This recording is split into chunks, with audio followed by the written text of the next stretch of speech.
Pad your fabric as seen cologne.haystay or soft stay, then breast pad normal.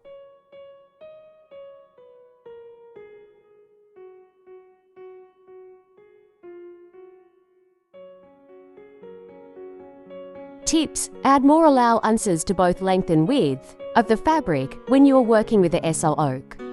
Heat shrinks it, especially if you are stoning.